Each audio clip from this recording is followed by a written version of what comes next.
I'm just going to get that to come down. 1 second.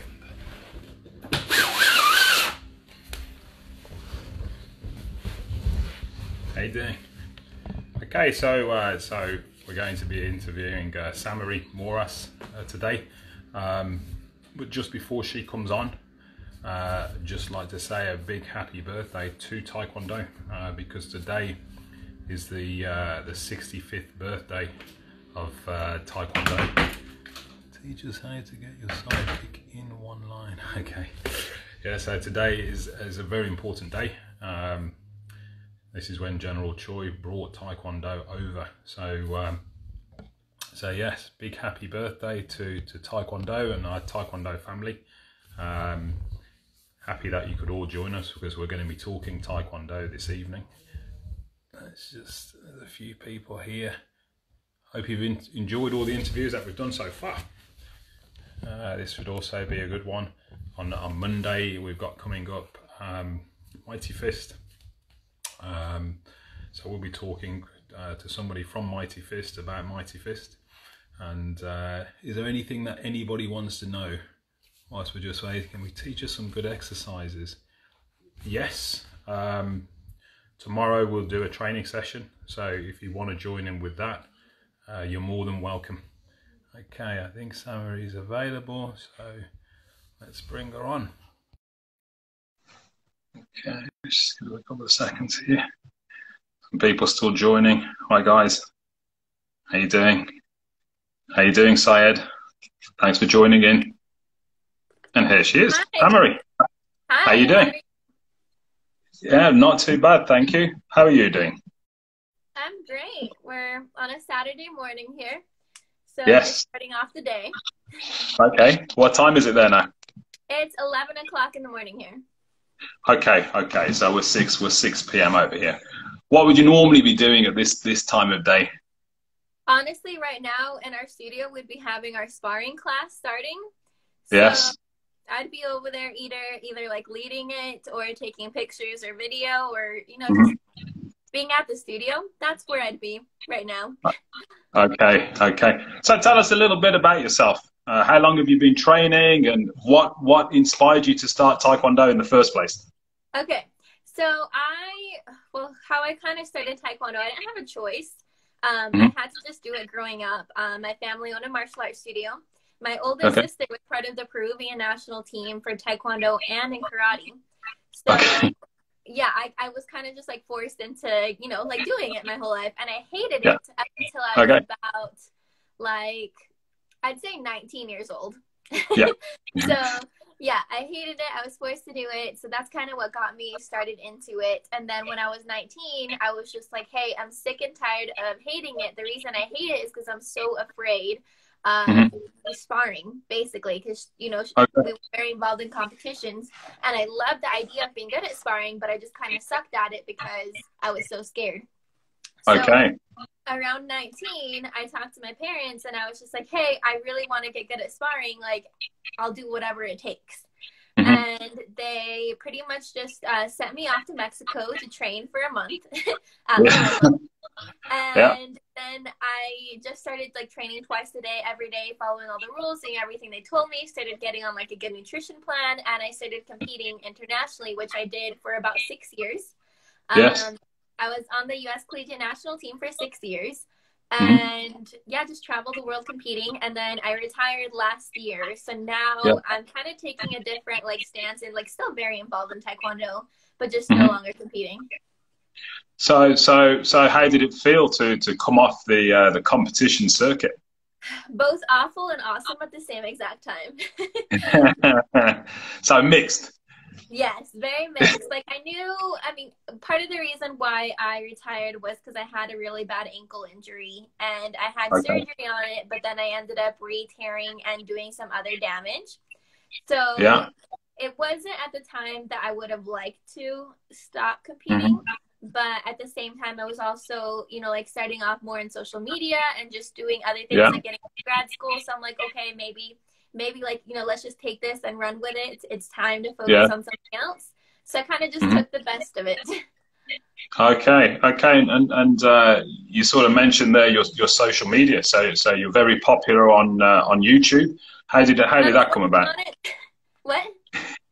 You're very popular on YouTube. How did that come about? So actually I started off with Instagram. I just posted things and I ran into somebody who was in the parkour community and he was passing through my town. He had been following me on Instagram. He's like, hey, can we meet up to shoot a YouTube video? And this is like way back then. And I was just like, sure, like you're a stranger, but why not? So Yeah. I met with him, shot a cool video with him, and then went over to have lunch with him. And I'm like, okay, so like, what do you mean you do YouTube? Like, I've uploaded a video before, only because it was too long to upload on Instagram. So like, what are you talking about? And Yeah. he kind of started talking to me about, you know, like how he used YouTube to like create all these things. And I'm like, okay, like maybe I'll try it out. So I went to compete in a tournament in Spain. And I decided to just make a vlog of what my experience was like. And, you know, like I spent, I think, about a month there.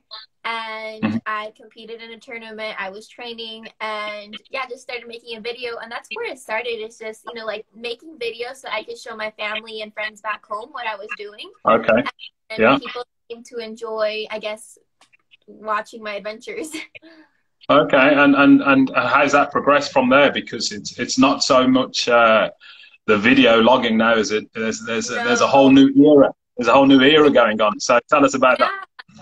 I mean, I thought about this recently. I really miss vlogging because I've stopped doing that ever since I stopped competing. And it was really fun to just document what I was doing. But I found kind of a new passion for, you know, just like looking through the comments and seeing what people want to learn. Because it's cool to me to take everything that I did learn through my experience in competing and kind of pass that on to people I wouldn't be able to without YouTube. Because if I, you know, just taught at a studio, I could only reach so many people that come train at my studio. But through YouTube, you can reach anybody in the world. And I think that's crazy and it's awesome. Yes, yeah. And what grade are you? I'm a 4th dan. Okay. And what style of Taekwondo do you do? Olympic style, WT. WT. Okay. Tell us a bit more about how you were taught. Who was your instructor? So let's think back. My whole family is involved in Taekwondo. Like I said, my oldest sister, so my oldest sister was a black belt. She's 15 years older than me, so she was one of my main teachers growing up. My second oldest sister is an international referee, so she travels around competitions as well. And she was another one of my instructors. And then both my parents also have black belts in Taekwondo. So pretty much my whole family. So like I said, I grew up in it. So with your own dojang then, is it just you that teaches there, or do your family teach there as well? So now we have a lot of instructors that teach like more of the basic and beginners classes. We have 2 studios. So just like a bunch of kids in different classes, we have instructors for that. And then we teach like the competition classes. So I'll teach like our demo team or sparring, and so do my sisters, the sparring and poomsae. Okay, and you say you have a demo team. So what kind of things do you do for demos? For demos, everything. Like we include a lot of like tricking and weapons, board breaking, self-defense. So pretty much just everything that it's kind of like a combination between like a Taekwondo demo and a sport karate demo. Okay. Do you know Harang Sam? Have you heard of Harang Sam? His comments are there. Well, I mean, I haven't personally met him, but he is so cool on Instagram. So one day I'm gonna meet you and we're gonna do a collab, Sam. Well, he's asking the question, so I thought I'd better put it out there. Yeah. So there you go, Sam. What? I'm saying there he's just waving back. So Sam's happy. Yes, we have to. And now we have to do a TikTok collab. I saw the TikTok. I just started on it. It's a crazy new world, but I saw that he has one, so we're gonna do it. Okay, so you heard it here first. Oh yeah. There's going to be a collab between these two here. Okay, so tell me, what's your favorite part of Taekwondo? What do you enjoy the most? Not sparring by the sounds of things. I mean, no. Well, when I started competing, that's what I did is I started sparring. Hmm. So I loved it. As soon as I was able to manage my fear of it, Yeah. it just kind of opened it up in a whole new way where I could actually think through things rather than just be nervous the whole time, because that was like a huge anxiety to be in the ring. So as soon as Hmm. I learned how to just manage that, I was just like in love. Like the best feeling in the world is definitely kicking someone in the face for sure. 100%. As So long as you got the that's flexibility to do that. that's yeah. Which you quite clearly have. I did. I got points for it, so it was fun. Yeah. Big points using that. Uh-huh. Christina Kick's just giving you a wave as well. She's just come online. So, favorite kicks. What was that? What are your Favorite favorite kick? kicks? I would say inspiring my favorite kicks to like land would be a back kick or a spin hook kick for sure. Mm-hmm. Gosh. Um, yeah, like those would be the most rewarding, and I don't know, I just felt like it was more dramatic, more dynamic, so that was Yeah, my yeah. favorite. And And then what do you find easiest to teach? easiest to teach, I'd say like roundhouse kicks, like let's stick to Okay. basic. Hmm. Yeah, I think side kicks are really hard for people to get at first. Yeah, And what? But because of the mechanics of the kick? yeah, like there's just a lot of different ways that you can do it wrong when you don't really get it and Yeah. you're still learning about coordination. Hmm. Um, and then like once people start getting a little more into it, it's really fun to just go through all the spin kicks. Yeah. Have you got any superstars in your studio? We do. So last year, actually, we had this little girl that I've known since she's 5 years old. We've been teaching her, and she's like 14 now, 15 maybe. So Okay. she made it on the U.S. national team. She got to go to where did she go? Uzbekistan to compete. Yeah. Hmm. And yeah, so she's on the U.S. team, and it's just crazy because it's like you work with a kid for like 10 years, and Yeah. you help them get to their goal, and that's so much more rewarding than yourself doing it in a way, because like Absolutely. you're helping someone else. So her for sure, and then just like I love all my students, like they're all great in different ways. So that's the great feeling of being an instructor, isn't it? Actually Yeah. watching people grow. You know. Yes. So initially, it's all about your own personal growth, and then that's when you get the change, isn't it? So I'm presuming now you'll be match side, coaching from the sidelines. What do you Yeah. think that feeling will be like when somebody comes back with a big gold medal and a big beam on their So, face? so actually, I hate sitting in the coach's chair. I don't know Hmm. why. I think it's like a control thing. Like I can't tell, like I can tell the person like what to do and like motivate them, but it Yeah. stresses me that I can't just go out there and do it myself. So I hate sitting in the coach's chair. But I love coaching like during training, but like now what I really love doing is just like taking pictures and video, like growing the social media thing and trying to I guess get exposure for athletes, because that's one thing, like Yeah. with my own personal athlete experience, it wasn't like a mainstream sport. There weren't any like big sponsors, and it was Hmm. just I want to create that for upcoming athletes now. Now that's interesting you say that because when we interviewed Sam, Uh-huh. he said a similar thing. He said actually in America, it doesn't seem to be quite as popular and as recognized as it is in some other countries. So you'd say that's true. Yeah, for sure. I mean, like the big sports that bring in a ton of spectators, Mm. they definitely get the most funding. Now I know USA Taekwondo is putting in a bit more funding to their athletes, but Hmm. still just mostly everything self-funded. So who do you think we need to talk to make a change over there then and get more recognized? It's a good question. Hmm. Good question. I mean, how I'm doing it is just putting more content out there so that more people can actually see it, and just kind of trying to tell more stories of athletes and Yeah. just trying to grow it organically and seeing like what can I do, how can I connect people with like what I've been through, because I did manage to get several sponsors through my social media, so now just Hmm. yeah, learning how to pass it on however I can. Well, I mean, you're quite welcome to use us. We're more than happy to put some promotion forward if things aren't happening in the States, then perhaps we need to look at that and see if we can Right. collectively make a difference. Sam, Let's do are you it. in for that as well? Sam, you Sure, you'll better be on respond shortly. it.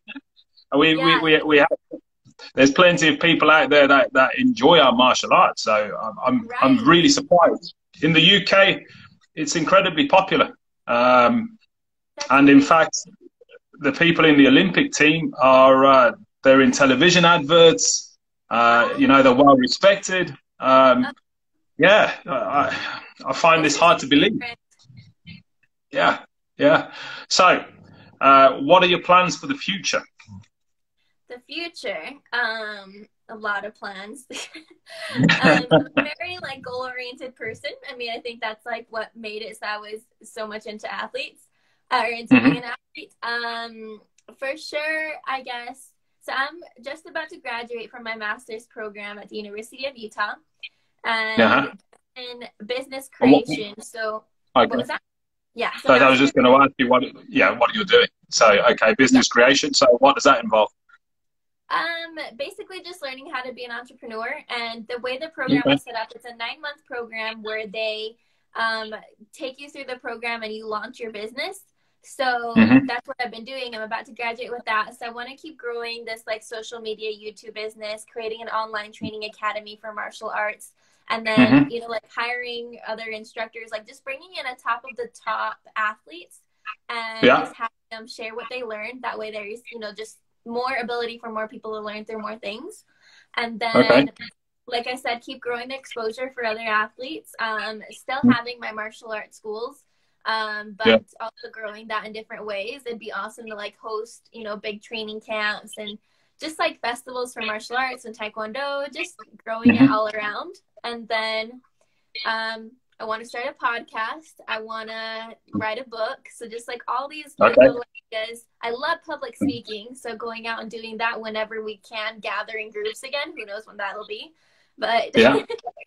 yeah, so So, just lots of things I want to do. it's sounding busy. I'm seeing that you've got a bit of a platform there already. And Donovan Brett, is it? I see Yeah, that you've teamed up with him a few times, or did you train initially together? so he lives in the other side of the country from me. I Hmm. actually met him through a mutual friend over FaceTime. So I had never met him for like the first year I talked to him, and we only talked on FaceTime. So it's kind of cool that you can do that through social media. Yes. And I did like fly out to Florida where he is, and we filmed a couple videos. I think we've done that twice now. He came out to visit me once. So Hmm. yeah, it's fun to just do collabs with people. That's what I want to do, like with Sam, with anybody. It's fun to work together on these things. And what's he like as a taekwondoist? I see he can keep his foot in the air for about an hour. He has like the prettiest kicks I've ever seen. Like I try to keep up with him, and I'm just like, you're making me look bad over here. But he's awesome. Yeah, he seems to have some supreme skills. I've watched him a few times, and just the amount of kicks that he can do without Oh God, taking his yeah. foot down, unbelievable. And they're sharp. They have power. They're high. Like oh my God, yeah. He's put a Yeah. lot of work into that. So who's your idol in Taekwondo? Who would you like to emulate? That's a really hard question. Yeah. I've never liked to just like pick one person. I love picking things here and there from people and just kind of meshing it all together. Uh-huh. So like I remember Yvette Young was like one of my favorite athletes for so long, and I actually got to fight against her at one Okay. point. Yeah, and I just love how like quick and sharp and just like dynamic she is. Yeah. So I love that about her. Who else? Just like I mean, obviously both my sisters, just because they've always been really good role models to me, and they're martial artists. Hmm. Um, Lots of people that I've found through social media. Yes. Yeah, just I don't know. Like I guess I really like people who have just like a positive energy about them because they kind of Uh, want to make me go out and do things. So okay. yeah, just picking specific traits from all different people. Mhm. Yeah, I I'm thinking through a whole bunch of different people right now. But, yeah. Have you heard of Ginger Ninja? Yes, I have. But Okay. he's not out in your land. He is. Wow. Ginger Ninja's watching this interview at the moment, and he said he'd like to have a collab with you as well. Oh my God, let's do it. Oh my God, how am I like missing comments? Yeah. So it looks like we're putting together a super team here. Let's do it, guys. It'd be so cool to do like a super collab with everyone one day too. Okay, well, let's see if we can make it happen. Let's do it. Well, first we need to get out of this social distancing thing. Yes, yeah, absolutely. Yeah. So how's that affecting you? What's it like where you live? So I guess here in Utah, it's actually kind of funny because we kind of started the social distancing thing. And then right away, a couple days into it, we had this massive earthquake here. I guess not massive. We had a large earthquake that was kind of like this huge wake-up call for everybody. And everyone was already on edge with the whole coronavirus thing. And then having an earthquake just put us even more anxious.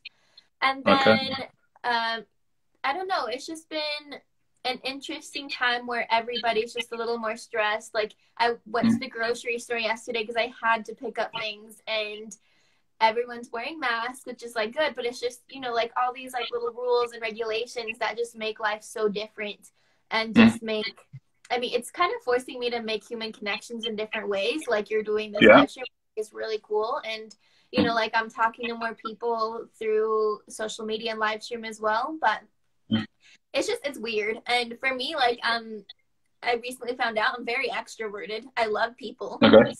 Yeah, that's good. Nothing wrong with that. It's great. It's just hard when you have to be home all day. No, this is true. How's it affected your school? How do you teach your students now? Yeah, so our school definitely closed down a couple weeks ago. We've just been doing online training. So our teachers are teaching from their homes, and we're still running classes because I do think it's important to keep everyone going. Like, just quitting everything isn't